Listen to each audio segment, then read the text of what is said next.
Mr. Shapiro, you talked about white privilege, and just this week, I had a conversation with Rachel Lazar, who's done some work, a Jewish American woman who's done some work on this area, as well as having extensive conversations with Dr. Greg Parks of Wake Forest University, who's also talked quite a bit about critical race theory.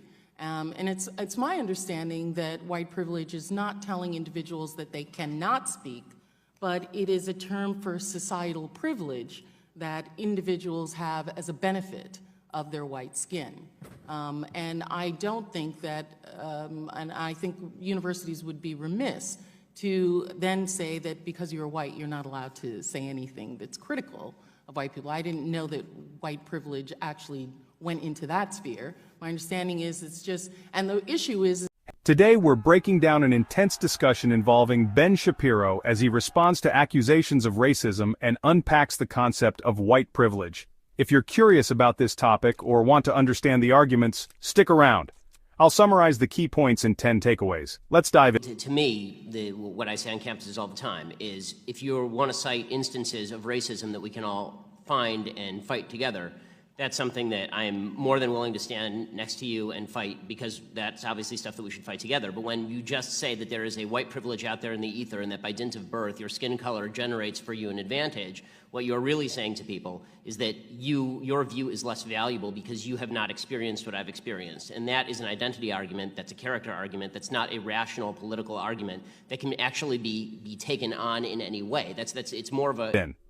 First, Shapiro explains his issue with the term white privilege.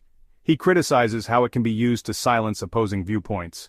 He believes this moves debates away from rational discourse into identity-based arguments, discussions based solely on race risk becoming more about personal attacks than solutions. What do you think? Let me know in the comments below. Shapiro finds some common ground. Whatever group was responsible for this. Not only more than happy, I mean, you're talking about the alt-right. Again, I was the #1 target of anti-Semitic harassment from the alt-right last year. So I'm more than happy to do all that. And I think there's one more distinction that has to be made. When we talk about cases like Taylor's, they're horrific, and the administration is siding with Taylor. Okay, the administration is doing the right thing by Taylor, or trying to do the right thing by Taylor, as they should be. And I think that we need to make a distinction between cases where the administration is actively participating in the suppression of speech and cases in which the administration is trying to do the right thing in order to punish people for application of crime. He stands against clear instances of racism. He calls for action to tackle these injustices. However, he critiques the broad application of terms like white privilege.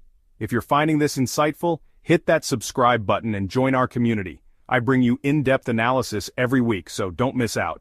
Next, let's talk about a specific incident. A congresswoman asked Shapiro about a hate speech case involving a noose targeting African-American students. He strongly condemned the act, calling it hate speech and standing with victims. Shapiro referenced his own experiences being harassed by the alt-right to show his stance against bigotry. He also made a distinction about university administrations. He praised cases where administrations supported victims, but criticized instances where they suppressed free speech. This balance, he argues, is crucial for a fair environment. Finally, while critical of terms like white privilege, Shapiro calls for collaboration.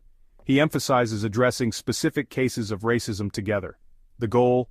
Real solutions, not just buzzwords or divisive rhetoric.